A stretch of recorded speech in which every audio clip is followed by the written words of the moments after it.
today is now the last session is about ergogenic aids, and why not talk about caffeine, right? We have amazing panelists over here with us, and there is a good amount of questions that we are going to ask them. But before we proceed, I'm pretty sure all of us must have come across our champions coming to us and asking that, ma'am, my body is stiff, can I take creatine? Ma'am, my recovery is poor, can I bump up my protein? Ma'am, I'm not getting that kick, can I have caffeine? Right? I'm sure coaches, nutritionists, athletes, all the experts who are working with an athlete must have come across these kind of questions. And today we are here to debunk some of the myths, some of the common queries that athletes generally have or coaches generally have when we are dealing with an athlete. Because with lots of myths around this topic, most of the time there is this loophole wherein athletes are not sure, even coaches and experts are not sure that how much is too much, how long they're supposed to have an ergogenic aid or a supplement, and if in case whether it's safe, whether is it suitable for their performance or not, is it certified, is it going to have any doping ingredients, and so on. So with that, I would like to start with the first question to Ms. Geeta.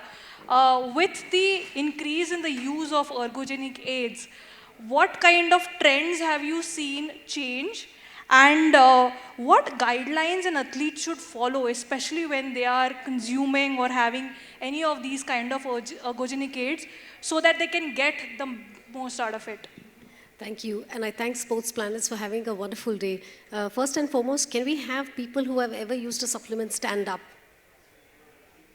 Nobody is listening. Who all has used supplements? No one? Come on, guys. No, I haven't used. I have. I haven't used, yeah. Can we have people who use supplements stand up and wave, stand up and wave? Thank you. Yes. Yes, so at least somebody is listening. I'm glad. So thanks for asking this question. I know it's the fag end of the day, and I really appreciate everybody holding on, and thanks for your patience. Just get that caffeine working as a central nervous system stimulant, all right? And I hope that attention span can stay long for just another 20 minutes. So to begin with, I think definitely in the competitive level, because I work with elite athletes, we do see trends shifting, but nonetheless, we also have two spectrum of either athletes or the parent community. Either one believes that supplements are a taboo and it's a big no-no, and then we have the other bit of the community who believe that the supplements can be the elixir or the magic potion. You can have a bad diet, poor lifestyle, sleep for 5 hours because you do school and 6 hours of training, but a supplement can just rejuvenate you overnight and you're going to ace the competition. So, and as you understand, it's not a quick fix, it's not a band-aid. So the trends are changing, I think, with several other speakers who have highlighted the need for education. I think creating awareness from the science-backed dialogue to say that your vitamin D is a single digit, it's 4, but vitamin D, can it be absorbed alone? I think even coming from sound background of knowledge to say, vitamin D, do you need to take a sachet of 60,000 IU? No, a mega dose is not needed. One size doesn't fit all. Children and preteens need a pediatric dose. At the same time, you need to consume it with vitamin K. With this K2, vitamin K2, you need to have some magnesium. You also need to look at calcium in combination to enhance the best ossification. So I think there's a whole science that is required to be, delivered when you are suggesting a supplement. And then I think we are only there as support staff and as registered dietitians and sports nutritionists. We are there to guide and handhold and offer that knowledge.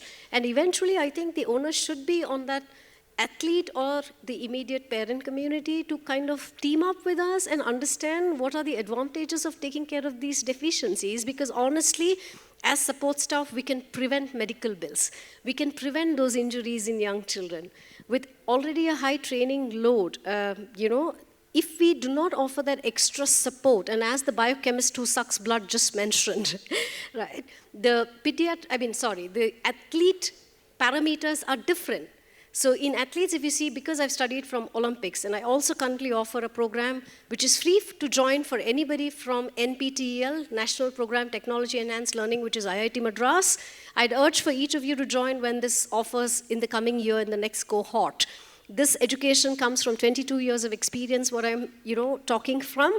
Not that we can know everything, but I think there's immense wisdom in what we say because it's always evidence-based.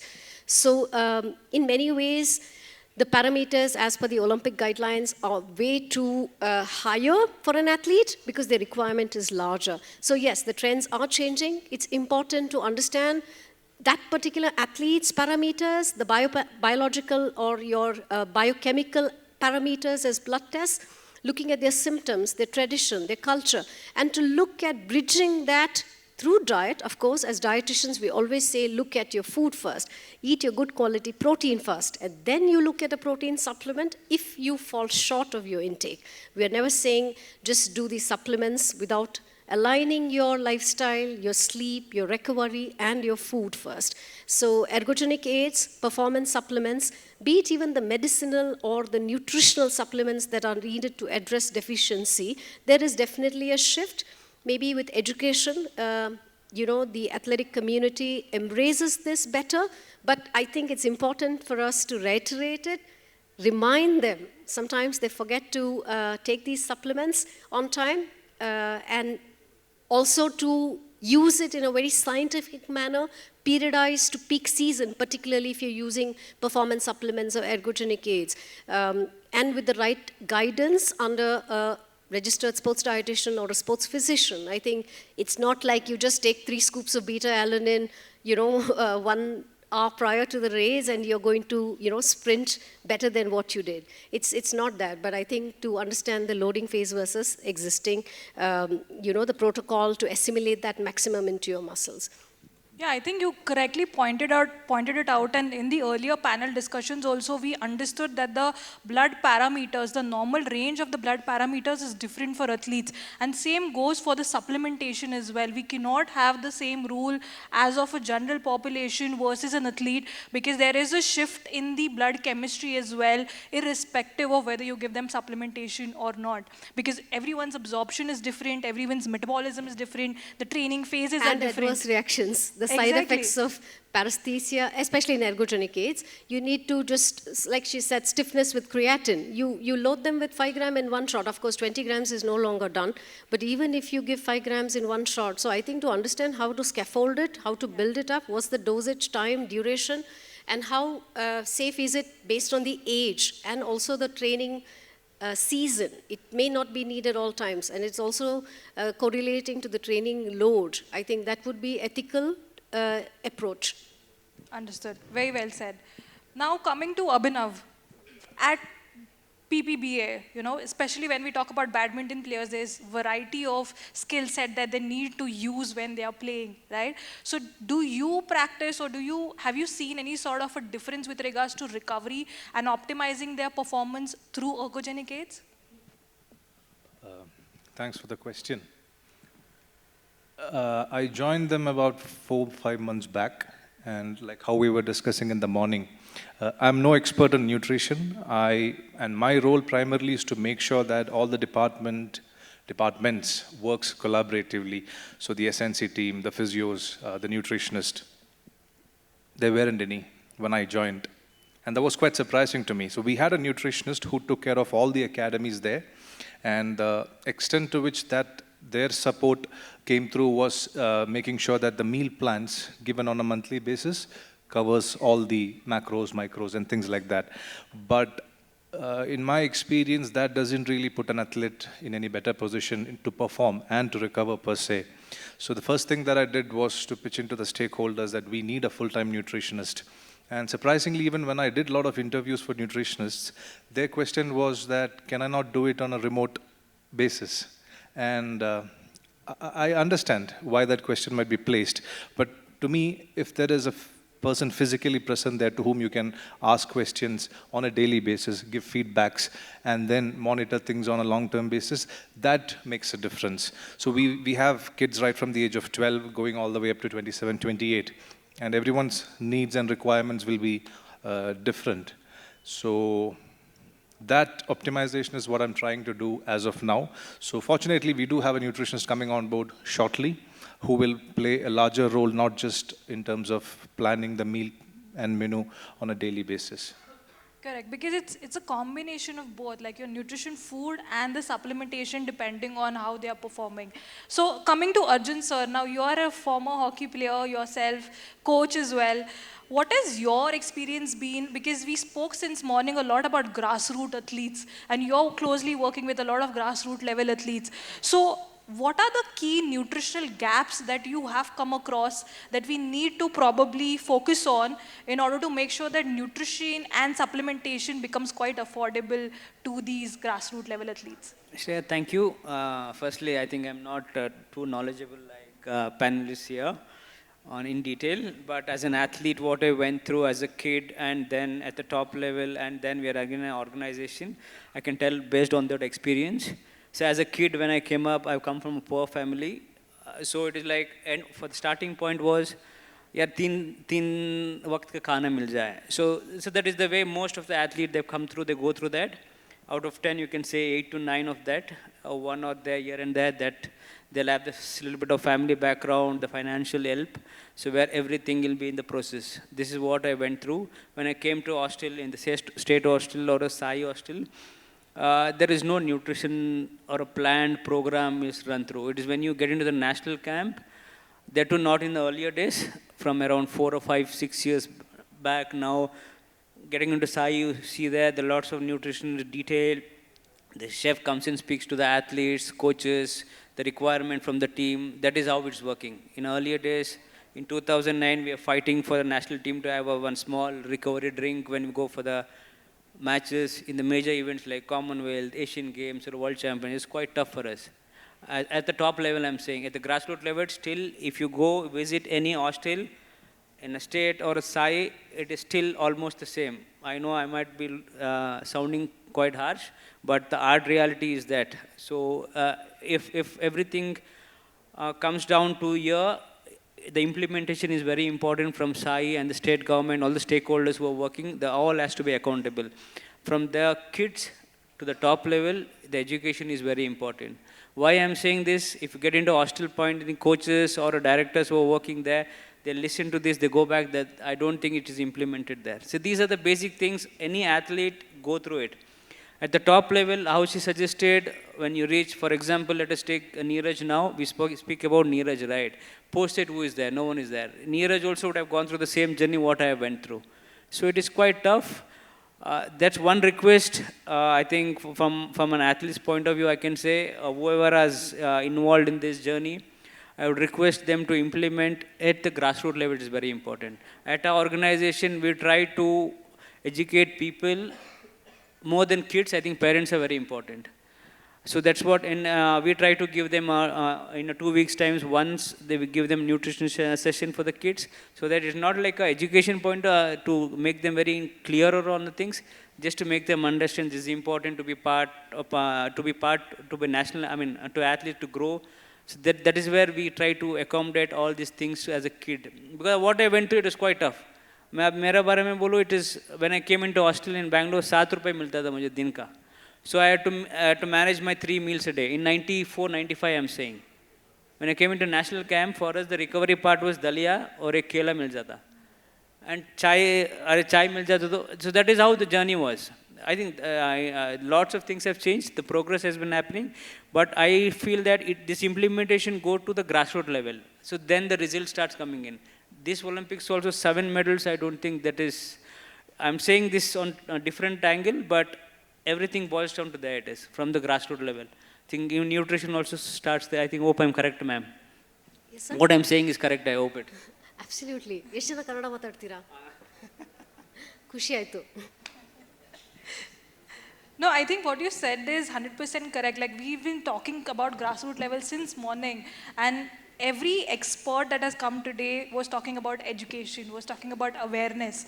Everything starts with that because you cannot really recommend them certain foods or certain meal plan or certain supplementation and expect them to follow because there's too many things on their plate, training-wise, school-wise, food-wise as well, psychology, then physiotherapy and stuff like that. So I'm pretty sure what you said is 100% And right. also national championship, I had been there. I was looking there. There was one shelter there. They're giving dosa, a bit tanda hua tha, so chutney. So where is the nutrition? The national championships, I'm saying. So if that is the way we are approaching sport, we are trying to bid for 36 Olympics. So we have a long journey to go as a sporting industry, I think. Yes, I totally agree. Coming to Miss Geeta, now when we talk about emerging ergogenic aids, be it like your adaptogens or nootropics, have you seen any difference with regards to performance in elite athletes versus grassroots level athletes? So, in my expertise and experience of work, I have had very limited exposure at the grassroots level. So, I must, I think, in all due honesty, do confess, my work is around urban children, adolescents, and of course, a lot of runners. And I do work with organizations I consult for, including OGQ, Go Sports, Simply Sports Foundation. So, I'm very fortunate that we work with elite athletes who pitch India internationally. But nonetheless, I'm sure with grassroots level, sir, like the way he said, I think the emphasis should be on creating awareness of what could be balanced meals. Recently, when I was in Uttarakhand and the minister asked me, and the coach, when we were speaking at these grassroots level coaches, he said, Madam, बच्चों को खाने के लिए नहीं मिलता. What can we give them for B12? We are talking of B12. Of course, a B12 vial and an injection, which is even parenteral, is 10 rupees. It's nothing much today. But what I'm saying is at an education level, no point in talking fancy things of saying, can you eat hummus made with nutritional yeast? Maybe that may work in an urban setting of an elite, affluent family. But if you're talking at grassroots level, where can you get B12? दही खा सकते हैं, दूध है घर में. It's not there, then yen tinna kagate. B12 only, what else can I think? Then there's hardly any nutrition that can come from, vegetarian food. So it can be only soya based. So at a lower cost, you can offer some 1 or 2 limited options. But, extruded soy products is very, very reasonable and very high protein and at the same time gives some B12. So maybe we have to think of it in a context to make at grassroots level athletes education in terms of, okay, can you at least eat this in the house? Or, soppu, tarkari, which is vegetables. What can you eat? What is reasonable? I think at that level, maybe we are not talking of performance supplements, ergogenic aids, but I think just about basic nutrition to fuel right. Okay, you go to play, can you eat a banana? After a play, can you at least eat some soya? At least like one big chunk of it, like a bowl. I mean, when I say bowl, I'm referring to maybe, 30, 40, 50 grams of soya, which is soaked because it's voluminous. Once you soak it, it enlarges, right? So can you eat that much after a sport so that you get good quality protein? So yes, there are many ways. Or can you eat 3 times the more amount of dal to get the equal amount of protein what you would get from maybe eating non-veg?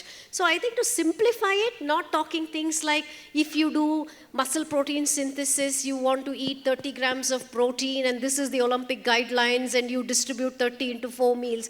I mean, if you complicate it, it's just going to be very difficult for them to decipher. So if you give very simple things to do, एक glass दूध P low. Okay, so giving very simple practical things can make it easy for them at grassroots level. And of course, with ergogenic aids, performance supplements, like I already called out, under the guidance of a qualified individual as a practicing sports dietitian, you could then not have adverse effects if you use it correctly when needed for the peak season prior to a tournament match race, periodized to only that season, and then you wean off. Because Olympics also says supplements should be used ethically. Yeah, Can we I add follow the something water to that? guidelines. Sure. Sorry. Yeah, please. Can I add something to that? Sure. So, like how we were discussing about the grassroots levels and their nutrition requirements, institutes like Lakshan, PDCSC, JSW, Reliance, many other are doing a fantastic job in providing kids from very, very, very poor backgrounds an opportunity to have, let's say, like a 10-course meal. So in some institutes, if you start walking, it's almost like a 50-meter walk in terms of the spread of the food that is available. So I think it is also a priority that the athletes who are having access to it, even though it is not a larger number when you look at the total population of the nation, to utilize it at its best capacity. Sometimes in these cafeterias when we go and when we look at the plate, we just see what they feel like, even after having nutritionists on board. So I used to travel to few satellite centers up in Himachal and places like that where kids will be lined up and then they'll just gin chunke, they'll get 4 almonds and 2 eggs. And here certain institutes have unlimited supply of these things, and then they start saying that हमारे घर पे जो अंडा मिलता तो उसमें ज़्यादा जान है इसमें नहीं, and things like that. So it's not just the support stuff, it is also the responsibility of the athletes to be able to utilize it at its best. Right, and today we are also having a lot of scholarships that is being offered by many of these organizations. So if you're already playing well at grassroots level, then you really have a chance to move into being professional and elite. So I think they must optimize on all these opportunities. Correct, correct. And I think it all comes down to awareness also, like you have correctly said, that even though there is a huge, buffet of things available, but then sometimes athletes are not sure that what is actually good for them and what not. Even if there's a nutritionist, but somewhere there's that gap that needs to be built with sharing the information and knowledge that, okay, for your sport, for your body, this is what is important, right? And coming to you again, I want to ask Abhinav, in your experience when you've dealt with elite players, have you come across any of the examples, or if you can share any example of an athlete who's probably used or balanced the nutrition and an ergogenic aid or a supplement and helped them perform well? Any experiences that you would like to share? The real elite ones don't need any of it, to be honest. They have it all given in a platter by the God himself. So they tend to be a little here and there when it comes to their nutritional habits or their skill training, or even SNC for that matter. It's the other 99% that I'm worried about, who, if doesn't get these things right, might not really make it. So yes, I'm not saying if the super elites had everything sorted, they would not perform better. They definitely would. But all the other people who are by default at a disadvantage will get far more ahead if they sort their lifestyle, their nutrition, and their supplements in place. So like how we were discussing even at PPBA, the first thing was to provide them some kind of minerals during their breaks. And then once I went there, I saw a gap in that, and then we started talking to different brands to have electrolytes on board. So small steps like that. And you might not get everything ticked in about a year's time. But slowly, I've seen people who start doing this. You've seen examples of people like Virat Kohli, who used to look a certain way, and then when everything flipped and changed, became a different beast. And you can be distracted for about, I think, 25, 26, 27, 28. Post that, when your biological graph goes down, is when you start prioritizing these things, I feel. Until then, people get away with bad choices. So both, I've seen both. Okay. On that note, I think I'd also like to say that if at all we have these kind of, elite athletes, particularly if you're looking at considering using ergogenic aids and supplements, I mean, it is safe, it's scientific, but what is important is you need to follow the WADA guidelines. Okay. Always look at a clean label, if possible, a batch-tested product which is third-party certification, has a third-party certification, which means that obviously there's a huge expense, like Dr. Amaya pointed out. Today you have the most fancy works and the dandy of the, treatments or adjuncts. But what is important is, one is the affordability, because I work with some of the organizations and I know what it has taken me 2 decades of hard work to be where I am. So safety. So don't do anything that kind of can put you into, getting banned, because dope-free supplementation is an absolute must. But it obviously comes with a huge cost, because if you are representing India or you play elite, that is something you need to take care that then you are following the right protocol. Look at a clean ingredient label. Always avoid concoctions and herbals. I don't know how many of you work with athletes. Can we have a show of hands? Oh, lovely. Wow. So yeah, there is a huge chunk here. So yes, if you work with that, and of course to collaborate with the sports science and support staff. I think there's value in, like many speakers already called out, I think there's value in integration, exchanging notes, and to have the magnanimity to say, we don't know everything, please, hey, would you have 2 minutes to, just help me discuss this? Do you think it's, in your experience, like maybe I've met him today, I can always reach him and say, sir, in your days in hockey, did you guys follow this? But what are the trends? I think there's a lot of value in humility and exchanging notes and collaborating. I think that is, also the takeaway message. For athletes, if you keep it as simple as possible, it's better, I think. To explain to them some fancy words, if you keep it as you suggested earlier, keep a normal, very simple to understand them, it is easy to understand and accept it. Correct. I think all of you are adding so much value to the information or the kind of questions I'm asking, and what people also need to know, because it's not only about the safety, but it's also about the awareness. It's also about what is going to suit which athlete, and plus making sure that you're providing the right kind of information. So we are time's up. I just have one last question for Arjun sir.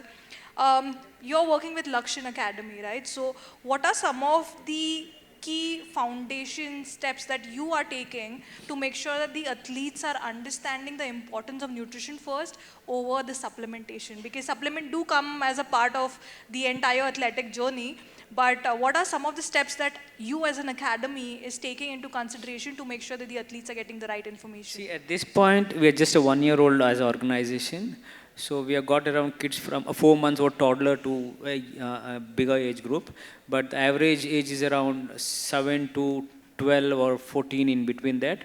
So it's all about basic things. First thing is that, especially this, in the cities like Bangalore, it is very important to educate parents. So that is very important. And also the coaches, so that the communication is always there to keep it very simple for the young kids.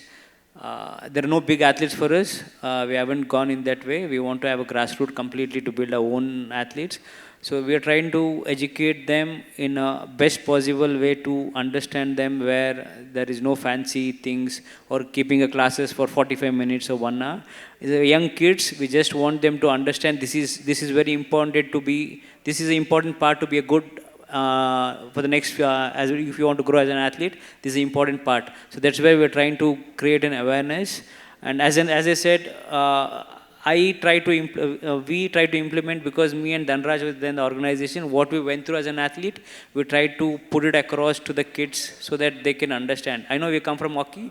I think most of the normal habits are equal to every sport, I think. Especially main thing is sleep.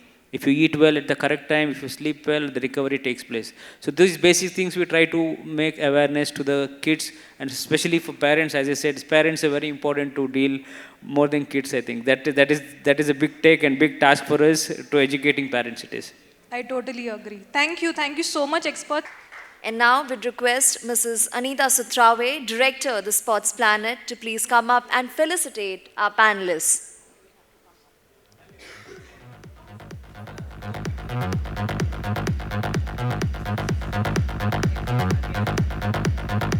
Now the highlights from the session being how at the grassroots level it's important to educate the athletes about their nutritional needs, simplify it for them. So it needn't be about the supplements, but just basic nutrition, how they can get the best of it. And probably then the ergogenic aids can be used for peak performance in peak seasons under expert guidance. Also important to follow WADA approved products, utilize all the information that's there to only consume WADA approved products, and also how right lifestyle nutrients can make or break it for many athletes.